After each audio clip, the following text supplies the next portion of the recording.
오늘도 새벽에 나와서 하나님께 기도하는 여러분들 하나님께서 축복하시고 또 많은 응답과 열매가 있길 주님의 이름으로 축복드립니다. 오늘 말씀의 제목은 빈들에서의 만찬이라는 제목으로 함께 말씀을 나누도록 하겠습니다. 오병이어 기적의 말씀은 사복음서 모두에 기록되어져 있습니다. 마태복음 14장에 있는 말씀인데 마가복음 6장에도 있고요, 누가복음 9장 또 요한복음 6장에도 상세하게 나타나져 있습니다. 이렇게 사복음서에 다 기록되어 있는 것은 하나님께서 강조하시는 것이죠. 분명히 우리에게 전하실 뜻이 있는 것입니다. 그 말씀의 교훈과 은혜를 함께 나누는 복된 말씀의 시간 되기를 바랍니다. 자, 오늘 13절 보시면 예수께서 들으시고 배를 타고 떠나사 예수께서 세례 요한의 죽음 소식을 들었습니다. 세례 요한이 의롭게 살아가다가 억울한 죽음을 당하였습니다. 갑작스런 죽음을 당하였던 거죠. 그 소식을 듣고 갈릴리 좌편에 있는 헤롯 안티파스 지역에서 헤롯 빌립 지역으로 넘어갔습니다. 잠시 피신해 있는 그런 모양인데, 이 세례 요한의 죽음은 예수 그리스도의 죽음의 모형과 같은 역할을 하기 때문에 예수님께서 십자가 사역을 향한 잠깐의 후퇴의 모습으로 우리가 볼 수가 있습니다. 베세다 지역으로 넘어가서 빈들로 가셨습니다. 빈들, 황량하고 척박한 변두리 외곽 지역으로 지금 나아간 것입니다. 빈들로 가서 거기서 아마 하나님과 독대하며 십자가 사역을 준비하는 과정으로 이렇게 나가신 것으로 보입니다. 그런데 예수님이 이렇게 나갔을 때에 많은 무리들이 따라왔습니다. 그 가버나움 지역에 있다가 이제 베세다 지역까지 예수님은 배를 타고 갔는데 이 백성들은, 이 무리들은 예수님을 걸어서 예수님이 어디로 가는가를 보고 따라왔습니다. 그렇게 따라왔을 때에 예수님은 그들을 물리치지 아니하시고 다 받아들였습니다. 그러면서 오늘 말씀해 보시면 14절에 예수께서 나오사 큰 무리를 보시고 불쌍히 여기사 그 중에 있는 병자를 고쳐주시니라. 다른 말씀에 보면 목자 없는 양 같아서 피곤하여 기진하여져 있는 우리 백성들을 불쌍히 여겼다라고 설명을 합니다. 그 당시 많은 지도자들이 있었죠.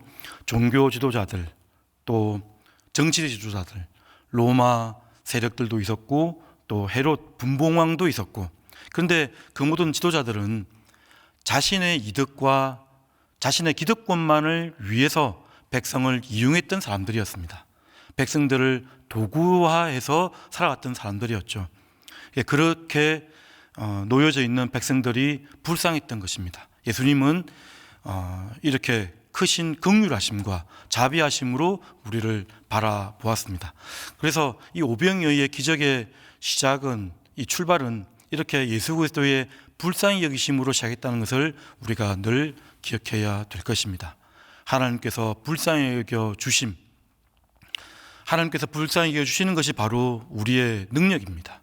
여러분 믿으십니까? 여러분, 하나님은 어떤 때 보면 우리를 알 수 없는 고난과 억울함으로 이렇게 몰고 가는 때가 있는 것 같습니다. 그럴 때에 우리의 마음이 어떻습니까? 억울하고 원통하고 또 고통당하는 때가 있습니다. 애통하고 가난한 심령이 될 때가 있습니다. 근데 그럴 때에 우리는 어떻게 되죠? 더욱 주님을 의지하게 되는 그런 일들이 일어나게 되는 것 같습니다. 주님을 의지할 때, 하나님이 우리를 불쌍히 여길 때, 그때부터 우리의 문제의 해결이 시작되는 것을 우리가 잊지 말아야 될 것입니다. 하나님께서 원하시는 제사는 상하고 통회하는 심령이라, 상하고 통회하는 심령이라고 했습니다. 하나님께서 그런 제사를 멸시치 아니하실 것이라 라고 우리에게 말씀하셨습니다. 오늘 이 아침에도 하나님의 불쌍히 여기심을 간구하는 아침이 되기를 간절히 바랍니다. 하나님, 저를 불쌍히 여겨 주시옵소서. 하나님의 크신 자비와 긍휼하심으로 저를 덮어 주시옵소서. 이렇게 기도하는 아침이 되기를 간절히 바랍니다. 자, 이렇게 빈들로 나갔고요. 빈들로 나갔고, 그리고 날이 저물어 갑니다. 날이 저물어 가죠. 그래서 빈들, 공간적으로도 아무것도 없는 척박한 곳으로 나아갔고요.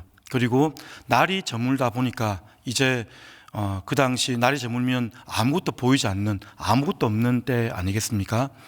시간적으로도 가장 위기의 때가 왔습니다.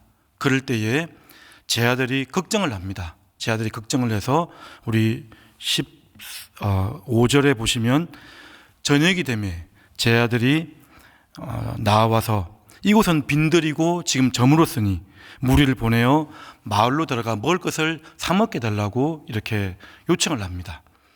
그럴 때 예수님이 뭐라고 하셨습니까? 16절부터 한번 같이 읽어보도록 하겠습니다. 자, 시작. 예수께서 이르시되 갈 것 없다. 너희가 먹을 것을 주라. 제 아들이 이르되 여기 우리에게 있는 것은 떡 5개와 물고기 2마리 뿐이니이다. 그 이르시되 그것을 내게 가져오라 하시고, 예수님께서 하신 말씀을 제가 색칠을 했는데요, 갈 것 없다, 너희가 먹을 것을 주라라고 이렇게 말씀을 합니다. 먹을 것을 걱정하는 제 아들에게 예수님께서 갈 것 없다, 너희가 먹을 것을 주라라고 이렇게 말씀을 하셨던 거죠. 그럴 때에 제 아들은 세속적인, 세상적인 생각을 하게 됩니다. 예수님에게 어떤 제자, 요한복음에 보면 빌립이라는 제자가 나타나죠. 빌립이 와서 여기 있는 사람을 다 먹이려면 약 200데나리온의 돈이 있어도 모자랄 것 같습니다. 그 정도나 엄청난 돈이 드는데 어떻게 가능하겠습니까? 라고 이렇게 묻습니다.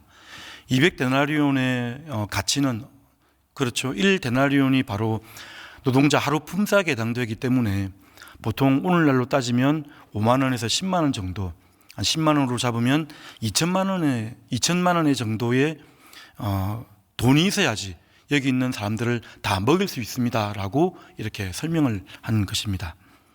불가능하다는 말이죠. 그럴 때 예수님께서 여기 떡이 있다면 떡이 있는 것을 가져오라 라고 설명을 합니다. 떡이 있는 것을 가져오라. 예수님이 바라보는 시각과 이 제 아들이 바라보는 시각은 달랐던 거죠. 제 아들은 육적으로, 세상적으로 이 무리들을 먹일 것을 얘기했다면, 예수님은 지금 영적인, 그리고 영육 간의 그런 양식을 지금 설명하는 것입니다.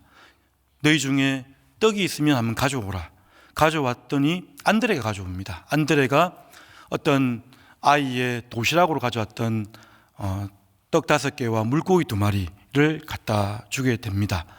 그럴 때에 그것을 내게 가져오라. 여기 색칠했던 말씀처럼 갈 것 없다, 너희가 먹을 것을 주라. 그리고 그것을 내게 가져오라. 이 말씀은 예수님께서 우리에게 은혜로 초대함과 동시에 우리에게 사명을 맡기시는 장면이라고 할 수가 있습니다. 너희가 먹을 것을 주라.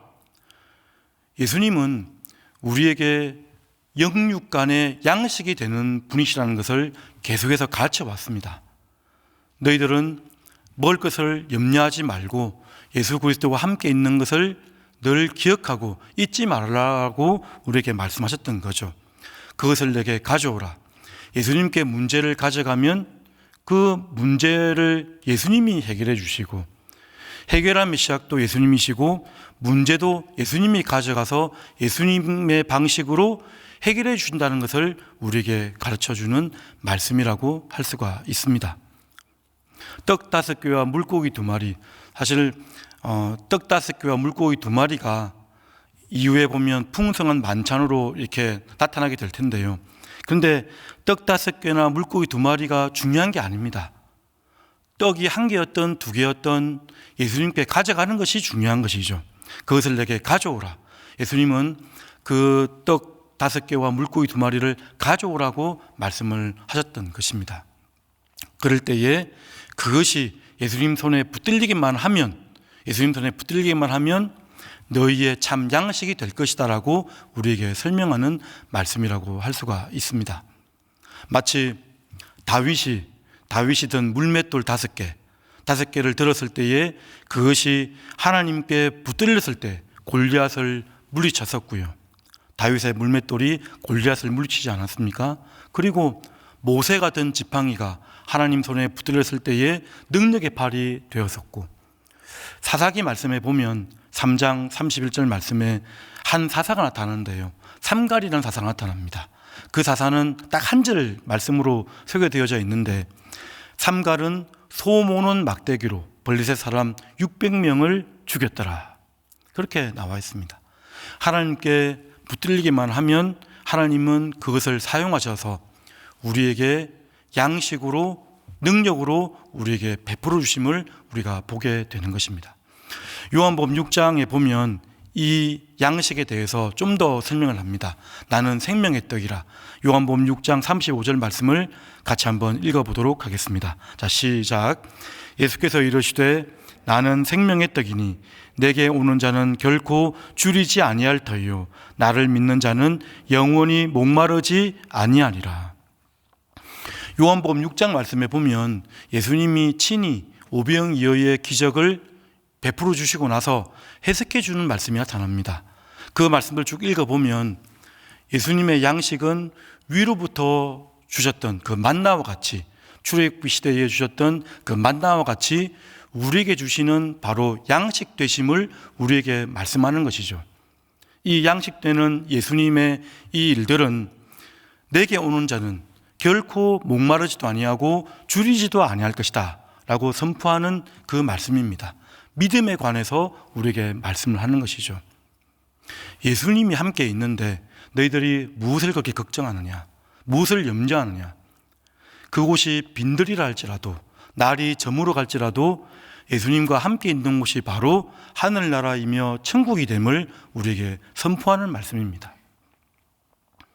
예수님이 우리의 양식됨을 지금 선포하고 있는 말씀이 바로 오병이어의 기적의 말씀이라고 할 수가 있는 것입니다.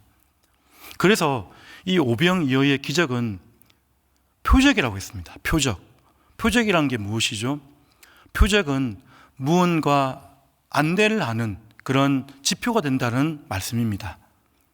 오병이어를 통해서 하늘나라의 중심에, 높은 곳에, 거친들에, 초막이나 궁궐이나 내주에서 모신 곳이 하늘나라임을 알게 하는, 그것을 가르치려고 하는, 예수님만이 우리의 영육간에 참된 양식됨을 가르치는 것이 바로 이 오병이어의 기적이라고 할 수가 있는 것입니다.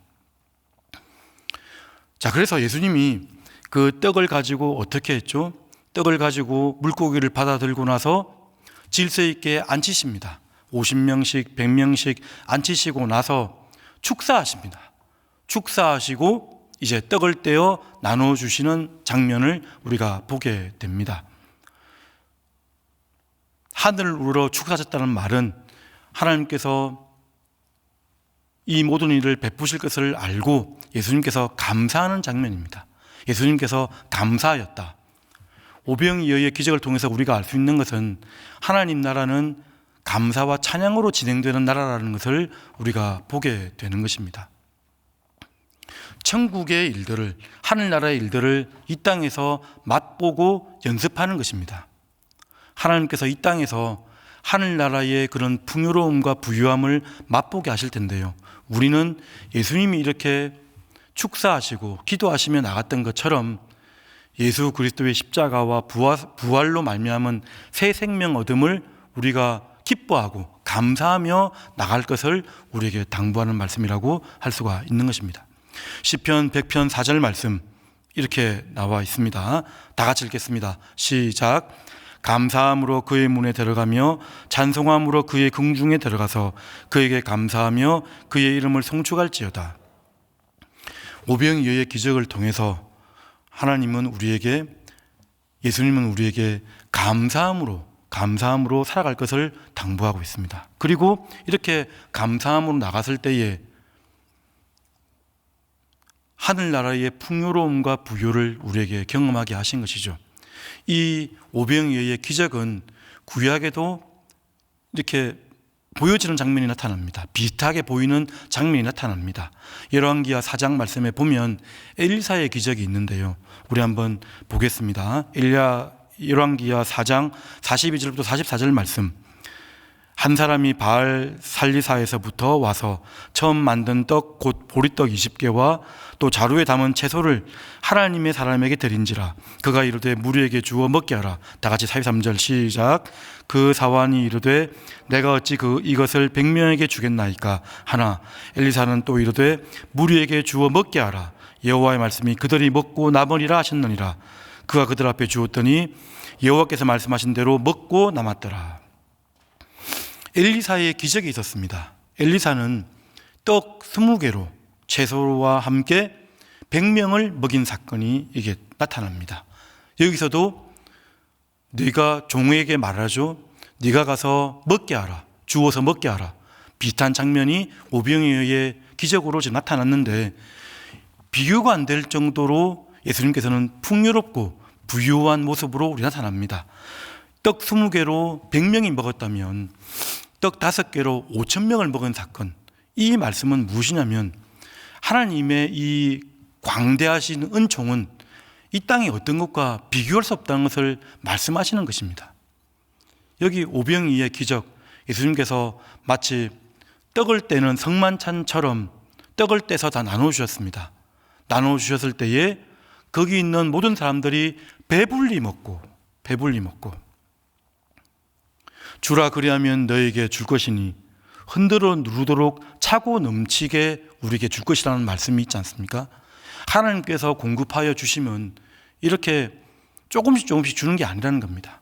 구약에 있는 이런 엘리사의 기적보다도 비교할 수 없을 정도로 크신 예수님의 그런 은혜가 우리 가운데 부어지기만 하면, 예수님의 손에 붙들리기만 하면 우리는 이 땅에서 도저히 생각할 수 없는 놀라운 신비로운 풍요로움을 경험하게 될 것이다. 이렇게 설명하는 말씀이 오늘 말씀이라고 할 수가 있는 것입니다. 감사함으로 나가고, 오늘 아침 하나님의 긍휼하심에 의지해서 감사함으로 나가야 되겠죠. 하나님께서 어떻게 역사하실 것인지 우리의 생각과 판단에는 생각을 할 수가 없습니다. 하나님이 어떻게 역사하실지 다 재단할 수가 없어요. 그런데 하나님은 이미 준비하고 계시고 하나님을 더 붙들고 하나님을 더 의지할 것을 우리에게 설명하는 말씀이 바로 오병이어 기적의 말씀이라는 것을 여러분 기억하시길 바랍니다. 남은 광주리가 12광주리가 되었다. 12, 10이라는 숫자는 구약에서는 12지파의 숫자죠. 그리고 신약에서는 12제자의 또 숫자이기도 합니다. 하나님 나라 백성의 그런 상징하는 수라고 할 수 있습니다. 하나님 나라 백성들이 이 하나님의 예수님께 온전히 붙들려서 하나님의 기적을 이 땅에서 맛보게 될 것을 우리에게 말씀하시는 겁니다. 자, 그래서 오늘 오병이의 기적의 말씀은 그렇습니다. 하나님의 은혜에 의지해서 나가는 것입니다. 하나님께서 불쌍히 여겨달라고, 오늘 아침 하나님 저를 불쌍히 여겨주시고 붙들어 주셔서라고 기도하며 나가는 것입니다. 그리고 갈 것 없다, 너희가 먹을 것을 주라고 했던 것처럼 우리에게 있는 양식, 은과 금은 내게 없거니와 내게 있는 것으로 내게 주노니 나사렛 주 예수 그리스도의 이름으로 일어나 걸어라 했던 베드로의 그 말씀처럼 우리도 우리 안에 있는 것들을 세상 사람들에게 보여주는 것입니다.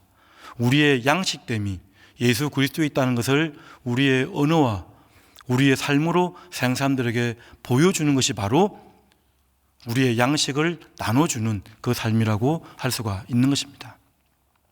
12광주리는 그렇습니다. 12광주리는 바로 우리에게 보여지는 은혜의 흔적들입니다. 은혜의 흔적들. 여러분, 이 땅에서 우리는 결국 예수님께서 재림하고 나서 천국 갔을 때에 온전한 부유함과 풍요로움을 누리게 될 것입니다. 그런데 이 땅에서 조금씩 흔적들을 보여주시는 거거든요. 그 흔적들을 붙들고 끝까지 예수 그리스도만 신뢰하고 예수 그리스도를 나의 양식으로 삼고 살아가는 것입니다. 그렇게 살아갈 때 하나님께서 인도하시고 우리가 예상하지 못하는 놀라운 방법으로 우리를 이끄실 것을 여러분 믿으시길 바랍니다. 오병이어의 기적, 빈들에서의 만찬입니다. 예수님께서 계시는 곳이라면 그곳이 빈들이라도 만찬의 장소가 될 수 있다는 것을, 축제의 장소가 될 수 있다는 것을 여러분 기억하시고 오늘도 믿음으로 기도하며 나가는 복된 하루가 되시기를 주님의 이름으로 축복드립니다. 이 시간 우리 다 같이 말씀을 기억하며 기도하도록 하겠습니다. 하나님의 인도하심과 하나님의 공급하시는 은혜를 오늘도 누리게 달라고 기도해 주시기 바랍니다.